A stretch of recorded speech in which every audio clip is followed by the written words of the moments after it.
Welcome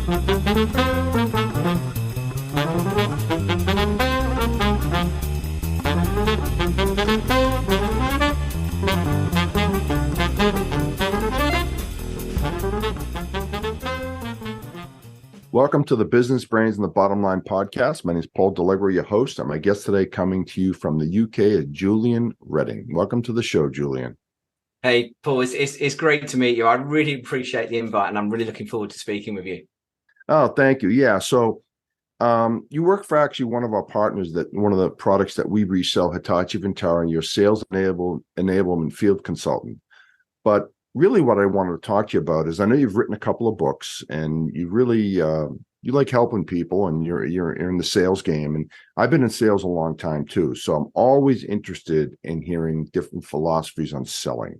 Because as you know, there's been like 1 million books written and everyone has their own philosophies. And I'd love to hear yours and what prompted you to write a book about it too, by the way.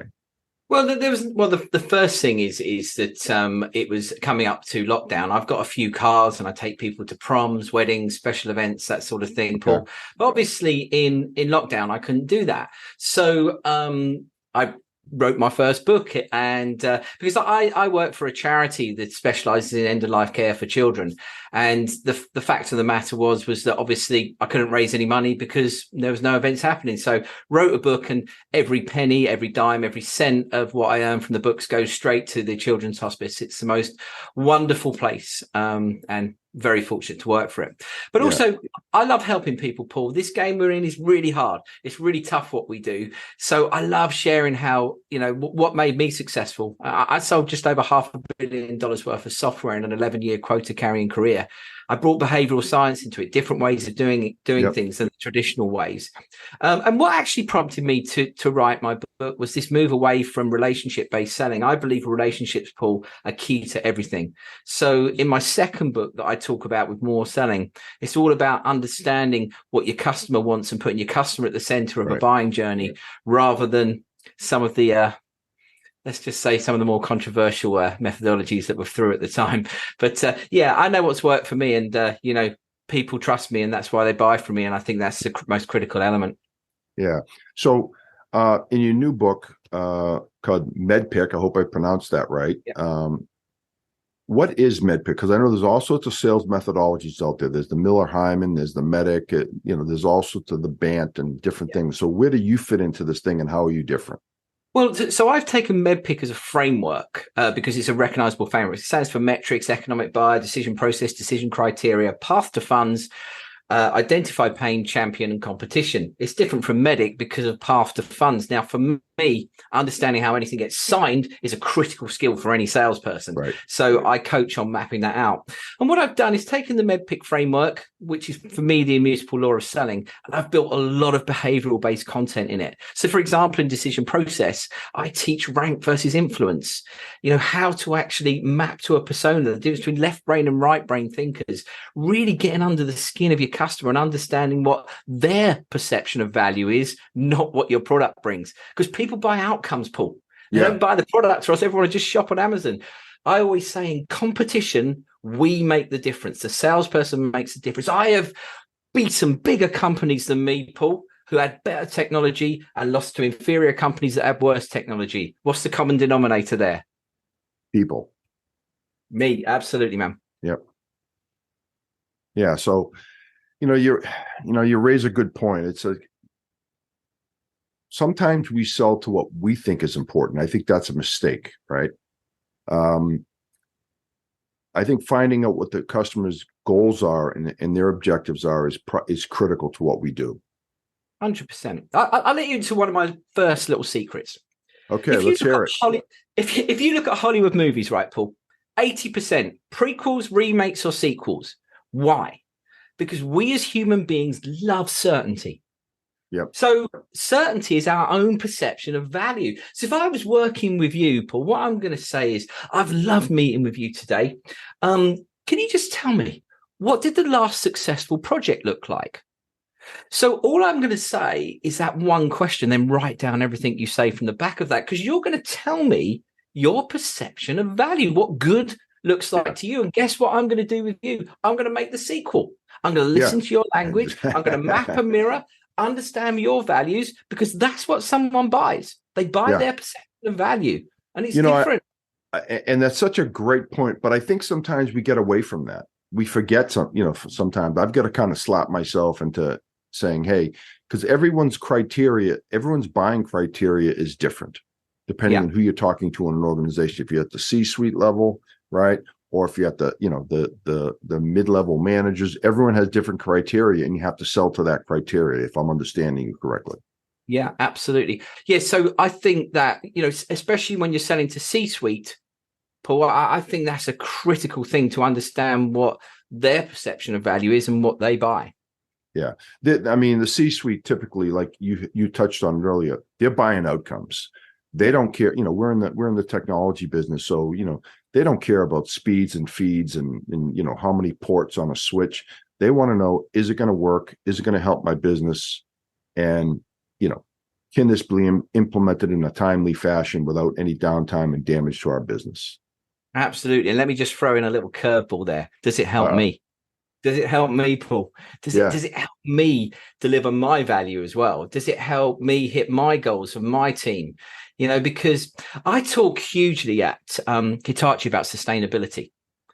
Because why? Everyone's talking about it. You've got to be like your customer. I talk a lot about being a persuader that I think we'll touch on in a minute. But the most important thing is to bring those values of your customer into your sales cycle. This is a game. This is a plan that we're playing, and we need to execute to our customers' perception of value. They don't buy a product; they buy an outcome, and that outcome is the one that they want. A CFO may want to shave 10 points off of their budget. A CIO may want to lock down the data. A CMO might want to protect their gold card campaigns. All of the things are sold in terms of the technology, but it's the outcomes that are bought, if that makes sense. No, it completely does. Again, if you've been doing this long enough, and you and I are not rookies at this, you hear those things all the time, right? But I think sometimes we get away from that. I think that we all fall victim to sometimes selling to what we think is important to the customer without asking those questions. And I think that's something that a good reminder for all of us, no matter how old you are, how many years you've been doing this, is to find out what the buying criteria is of your customers and sell to it. Well, I've always had this golden rule. I never take pre-sales to my first meeting, and I never open my laptop on my first meeting. My job is to go there and build a relationship and listen and understand the person I'm talking to. And here's another thing, just another quick Julian tip for you here, Paul. Are you ready? Let's go. You're not going to charge me for this, are you? You're getting all this for free, all for free. So one of the biggest challenges of talking to every technology company that I do, they say, our challenge is we're stuck in IT. And I just want to explain why that happens. Is that the more when you meet someone and you focus just on them, you're actually pushing them up a social hierarchy, if you will. Right. And if I meet you 5 times, then all of a sudden I'm sharing all my information with you and working with you, and I all of a sudden say I need to meet someone else, it's actually an insult. It's like, it is. No question. So I encourage every salesperson in their first meeting to set out their terms of business. And what I mean by this is, we say, so Paul, I've really enjoyed working with you and going through. Let me just tell you for a second how we work in our company. We work across every line of business that is involved in making this decision. We want to capture all those key outcomes. We work directly with you to formulate a proposal that we'll jointly present back to ensure that the outcomes that everyone expects maps to the technology solutions that we're providing. Now, I've done that for years and never got pushback, but I do it in the first meeting, not the 5th meeting. Right. And what I also do is I actually tell my customers that I use this process called MEDPIC. And I tell them that because it helps me formulate and understand their needs. So I work to a process. And most people, especially in technology, love a process. So I don't shy away from being a salesperson, but I say I've got this process to use. And I think people don't like being lied to. They don't like being tricked. So I always come across as honest, Paul, and I say, this is how I'm going to work. This is how I want to work with you. And this is how I'm successful with my customers. I've got a process. People buy certainty. Remember what I just said about the whole remake the movies, thing? Yeah, people buy certainty, and it's one of our 6 core human needs. So just something to think about. No, I mean, you raise a good point. I mean, I guess let it, and you hit, it's happened to all of us. You get involved in a company, you do get stuck at a certain level, and when we try to go above them, absolutely, they take it as an insult. We've all been there. Like you, a little bit different wording and all that, but I try to be inclusive of all the different levels of an organization when I get engaged, so that, and they know that. I'll let them know that right up front, like you do. Like I said, we say it differently, but that's my goal too, is to be connected at all levels. That's our job. Yeah, exactly. You've got above the line and below the line, and it's something I coach. Above the line is where all strategy is set. These are our C-suite, and below the line is the people that deliver. You cannot sell to one without the other. Yeah. When I do loss reviews, it's always the same. One contact in IT, one contact in procurement. There's an average now of 100K deal of 7.2 decision makers, and I'd say that's growing. This is the latest Gartner research that came out. Wow. And, when I present as part of my training a visual coverage map, and we pick out 21 personas. And this is what more selling does. So just touching on my second book, if I can, for a moment, because this is where it's important. Hey, so Julian, it's your show today, so you can talk about whatever you want. Thank you, man. So with more selling, that stands for metrics, outcome, owner, and results. So what I say to you is, what business problem are we fixing? And we list all the business problems down the metrics side. So we could be talking about something like ransomware, data security. So what problems that fix? Well, it fixes obviously the technology issues, secures the data. But what about for things like securing marketing campaigns, revenue, customer loyalty, compliance, fines? You start to map it out and you realize there's a lot of business issues that you fix. And then you very simply map that business issue to an outcome that we can deliver. So it could be something along the lines of, the marketing director, they've got their gold card campaign, but the outcome is they want to protect their data and market and grow their loyalty program. And then the owner of that is the marketing director, and the results they want is a clear solution that allows them to deliver their objectives and do their job. Now, when I do this with salespeople, it's incredible how they say, I've had a mirror turned on me. I'm just selling 10% of the outcomes. So if you plan that in advance, you're always selling to business insights, and you've got the narrative to connect the personas you're targeted to the results that your solution can deliver. Because remember, we buy results. That's what we buy. Yeah. So that's what I talk about in my book, More Selling, because nowhere in any sales course have I ever been on where they tell me how to break into an account and how to break in wide. So that's the unique value I bring, because when I was given my accounts as a salesperson, I'm looking at 12, 15 points of contact for entry, because I've got less chance of failure. Then there's always going to be a way in. I can frontal, I can flank, I can niche. I've got a strategy. And with every failing salespeople, they're not talking to enough people. They're not being smart enough. They're not working to a plan. As human beings, we adopt structures and patterns. I encourage everyone to connect with me on LinkedIn, because I talk about this a lot. We should have a set structure on how we engage and break into an account. It's always going to be variables, Paul, because customers are different what they need. But you should have a process that you carry on practicing.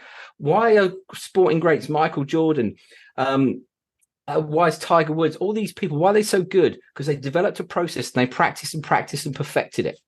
Yeah. And that's how we are in selling. This is a game. And the more that you can keep things repeatable, the better you get at it. There's so many simple things that we forget about, and it always makes me laugh. The first thing is making ourselves relevant, and what more does is make you relevant. If I take the second thing, salespeople don't plan. The amount of coaching I give, and we do like role plays, and the salesperson won't even practice the presentation. I say to every salesperson, treat this as a profession. Every time I'm going to deliver a course, I practice it the day before, even if it's one I've delivered a lot. I want to be absolutely sharp and on point and never reading those slides. And I want to test that the outcomes are there. For me, this is a forgotten art in terms of preparing to sell and putting that practice in, looking at the presentations.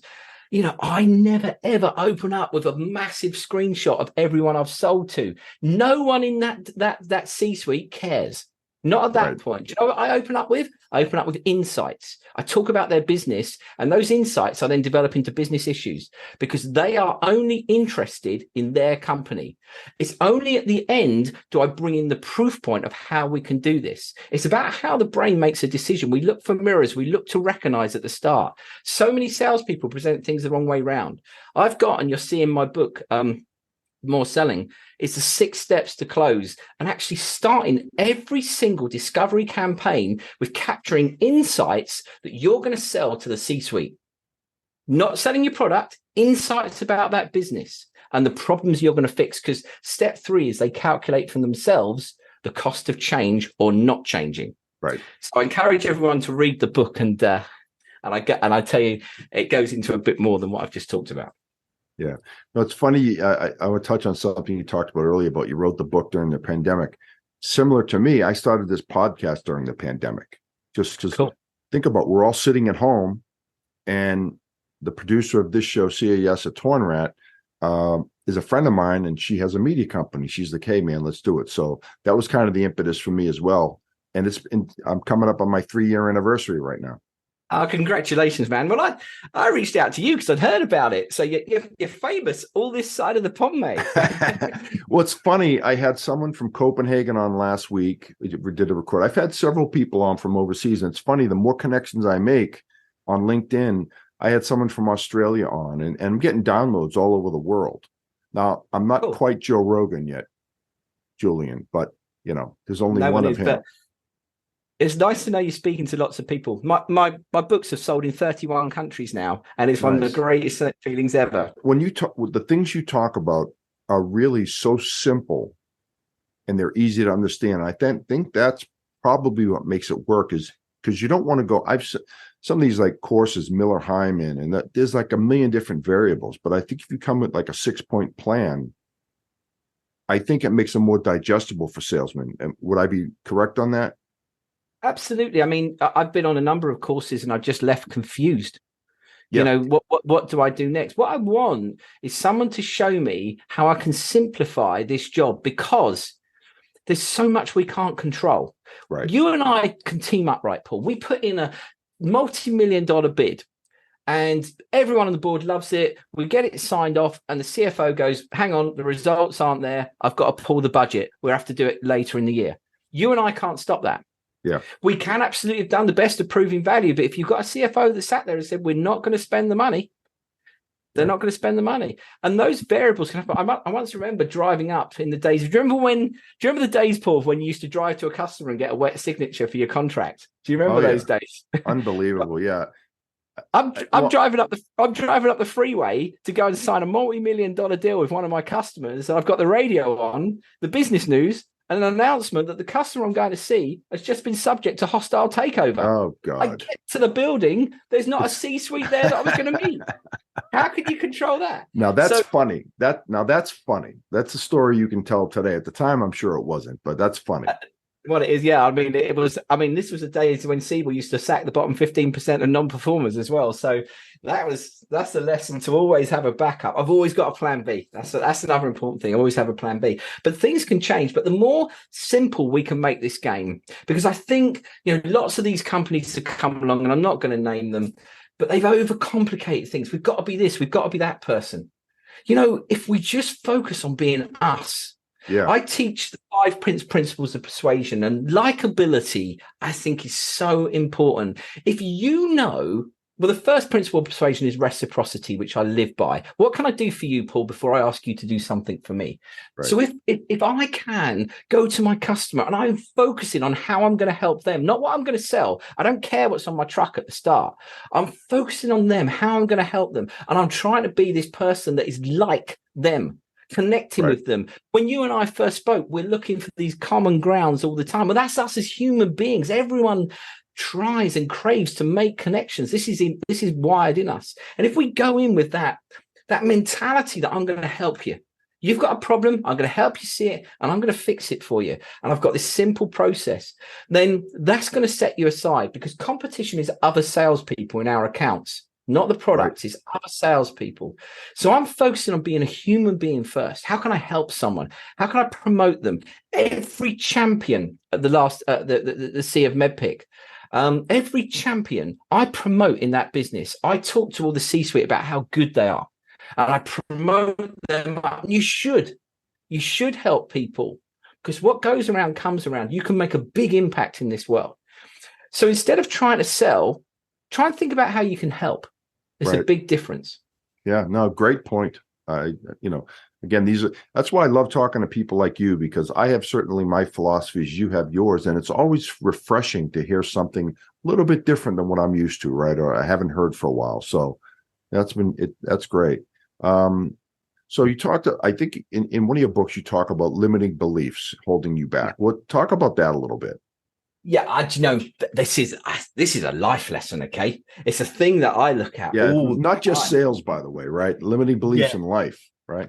100%. So let's just strip it back and look at what this is. So we've got 3 levels of belief. We've got our global beliefs. This is what everyone buys into, laws of the land, etc. And then we've got our convictions. Now, our convictions are our sports teams, our politics, our own.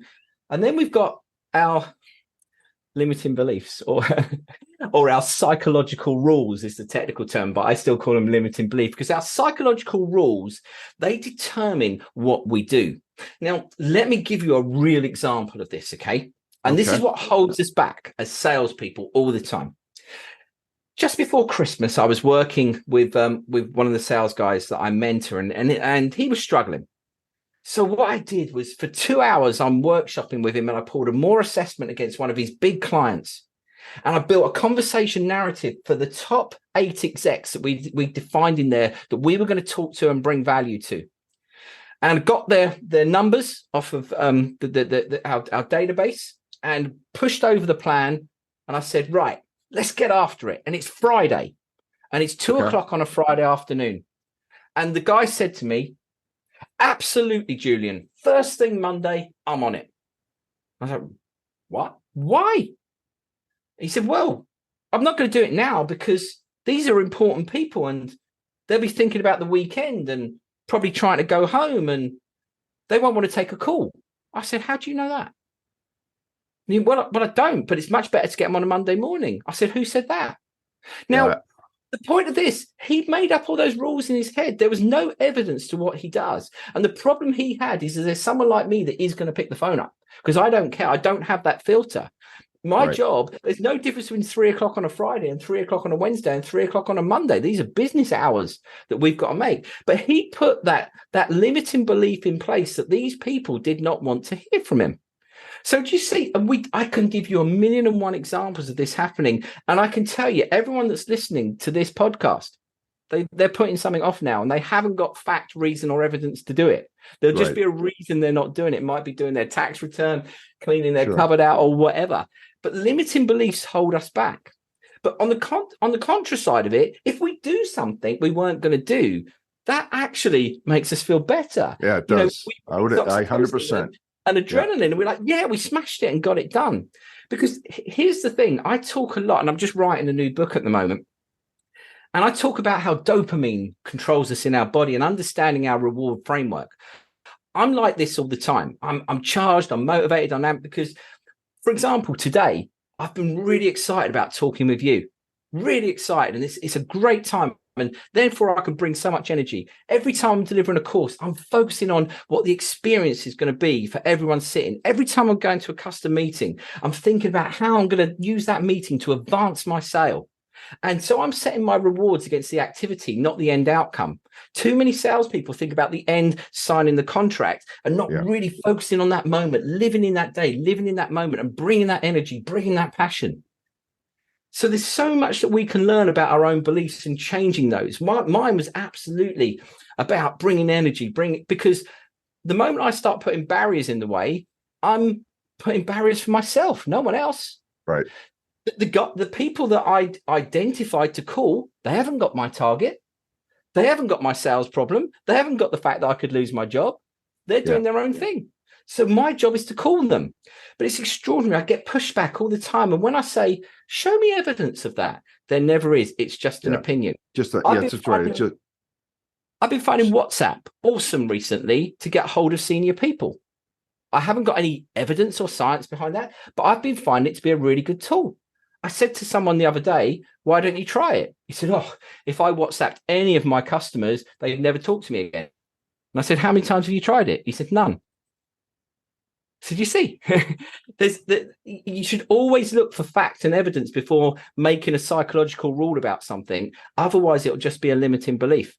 What do you think about that, Paul? So quick to go back, the salesman that you were just recently working with, did he make those calls on that Friday afternoon, or did he? Because he got an ass kicking for me, yeah.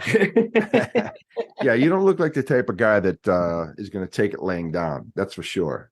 No, if I'm spending my time with you, you know, we win. I don't win and lose. I win and learn. And you know, it's been my motto for forever. And if you're working with me, we win. You don't put things off. You don't procrastinate, and you don't give me any beliefs. Yeah, I don't think you have enough energy, Julian. You're not passionate enough. You gotta pick up your game a little bit here. It's like you're putting me to sleep. I'm working on it, man. I'm working on it.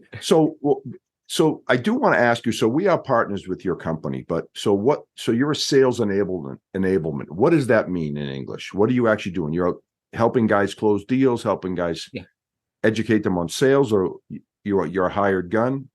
Yeah, so I'm very much a customer-facing enablement person. So anyone that involves talking to customers, I bring all the behavioral skills. So selling through the MEDPIC framework, the behavioral side of that, the leadership, the management coaching, how to present, all those things I do. Plus I do deal coaching as well.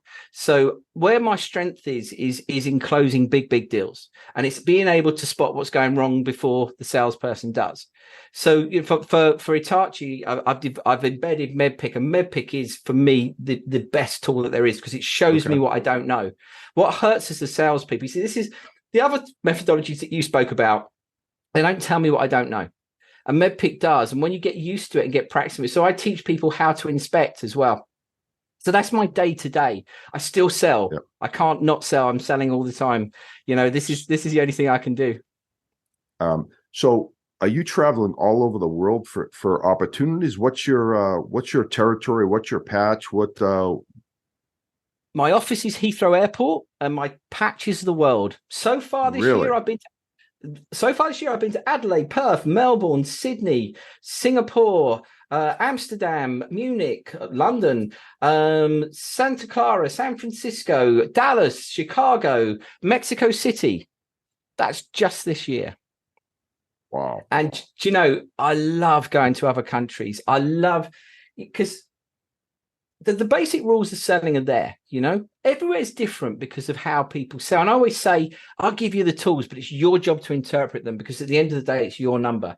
But the most wonderful gift that I've been given is exposure to the world and meeting so many people. I was in Australia at the start of the year, and it's the most wonderful experience meeting the people out there. And you know, it's the most humbling thing when, you know, and I've got lots of these that I've captured where people write to me and go, I listened to everything you said. I was stuck with a deal, and, you know, I've got it past the post. I actually do volunteer work in your part of the world with ex-Marines who suffer PTSD. And one of them, I worked with Daniel Redman, a person I'm very proud to call a friend. Geez, that's what bravery is. I tell you, if you meet that guy, you know, he used I worked with him. I gave him some coaching when I could, and he signed his first multi-million-dollar deal and writes to me and tells me about it. And that gives me so much energy. I love it when, you know, everyone that I work with, they write to me and go, we did this, I did what you said, and we got this deal in. That is my energy. That's rewarding, isn't it? Yeah, absolutely. It's like a drug. It's like a drug, I bet, for you. It is my drug. And I love, you know, my whole goal in life is to turn what we do into a practice. So you're a sales practitioner. You're not a salesperson, because what we do at the highest level is really hard, and it's thankless. And you're measured on a very simple way. It's binary. You either hit your target or you don't. You can't be a little bit pregnant in the sales world. Yeah, that's why I've always said, you know, it's hard for me to really, I don't want to use the respect word. That's a little bit harsh, but it's, unless you've carried a bag with a number attached to it, right? It's hard for me to really, you know, people that think they know how to sell, but they've never had a number over their head. It's a different animal when you have a number. Well, I set out the start of my courses, and I always just introduce myself. The first thing I say is, I can't teach you how to sell. because everyone's sitting there going, you can't teach me how to sell. So Right. always had an objection up front, right? And the Yeah. second thing is I talk about my sales career, because I've been on courses. I was on an account management course a few years ago, and one of the guys said, can you talk us through your experience? He said, well, I'm not a salesperson, I'm a teacher, and I've learned the course and I'm teaching you the course. Well, sales is not theoretical. It's a combat sport. You Yeah. have to have been walking around you got to be walking around Publix at 3 p.m. on a Saturday afternoon when your wife's talking to you and all you're thinking about is the numbers and what you got to do in your I head. know. Terrible. It's the 2 a.m. wake up. Have I done all these things? Yeah. It's when you get up in the morning, how am I going to do this? What haven't I done? You live this. You live it every day. Yeah. No doubt. That's one thing that people that are not in sales don't understand, is that you're living it 24/7. I can tell you, sitting down at dinner sometimes thinking about what I've got to do, and my wife will look at me and go, hello, you home? Just because my mind's elsewhere.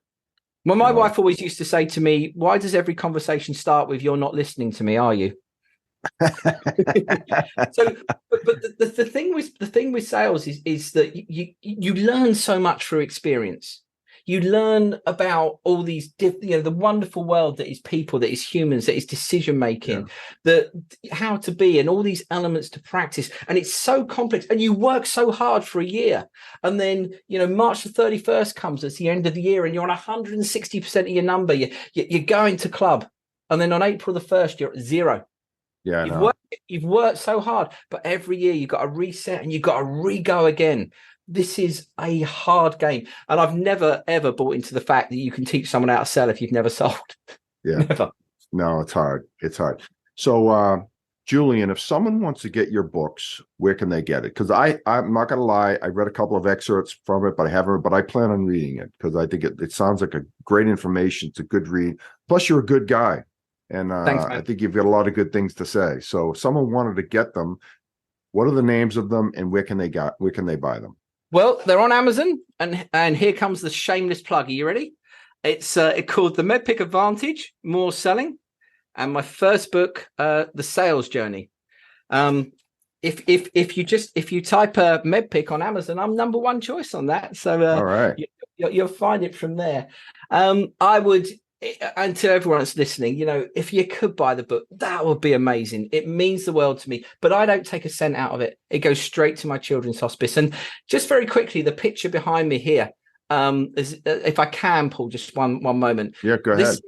This is my Ferrari, and a lot of people think it's some arrogant statement about a statement of I don't know of wealth or being ostentatious. It's not. Just before this picture was taken, I was at Chestnut. I was at the Children's Hospice, and a little boy was put in the car because I'd arranged for the Ferrari Owners Club to take people out, $10 a ride in a Ferrari. And just before this was taken, this boy, Tom, he's put in the car, and his mum comes up to me and says, can I put his sister in the driver's seat next to him? I said, yes, of course. And she says, I want to take a lot of photos. I want to build a book for Tom because he loves Ferraris. But unfortunately, we're going to lose his sister next week. She's going to die. Oh, God. And it's still a hard story for me to tell. But this picture was taken just as I was coming out. And I asked for a copy of it because I'm reminded every day that I'm the luckiest man alive because I can go inside and I can cuddle my children. And so there is no effort in writing a book to help and share people, or taking someone to prom if they just give a couple of dollars to help people that are going through the worst nightmare ever, Paul. So it's a bit of an impassioned plea, but I've put my heart and soul into my books. I'd love it if maybe one or two of the people listening to this would go on Amazon, buy it, read it, because it goes to such an amazing cause of people that do a job that I could never do, and under unbelievable stress, and do a wonderful thing to make this world a better place for people who are in unbelievable pain. Yeah, well said. Well said. That's all. That's awesome, Julian. And I, to kind of dovetail on that is, I think we all don't really appreciate how good we have it. We've all led good lives, very successful lives in a lot of ways, from a financial standpoint, a personal standpoint. And sometimes I forget. I'll be honest with you, I forget how lucky I am sometimes. It's guys like you that help remind me that we are all very lucky. Oh, we Right. have, we all have, everyone who's listening to this is living an extraordinary life. I guarantee you. Yeah. And this is the choice you can have in life. And I always say, you can have an ordinary life or you can have an extraordinary life. Right. What choice do you want? Yeah. Ordinary is there for you. You can take it. It's there. It's on a plate. But we live in this wonderful free world where we can be extraordinary. We can, in this wonderful world called sales, make an enormous amount of money. Yeah. I love it because I can help people do it. I can help, failing sales directors get their businesses back on track, and help people earn money and help that way. But we can be extraordinary because we can say, okay, we're not going to take everything for granted. What can we do to give back? What can we do to help? Because we should be these. Because the more people that want to do this, the better this world will become. We'll stop this horrible divide that there is at the moment and think about how we can help. And that's been as I said, have a look at Ikigai. Anyone looking at this, find out what your Ikigai is. Mine's to help. I'm passionate about doing it, and buy my books. All right. Well, on that note, we'll end today.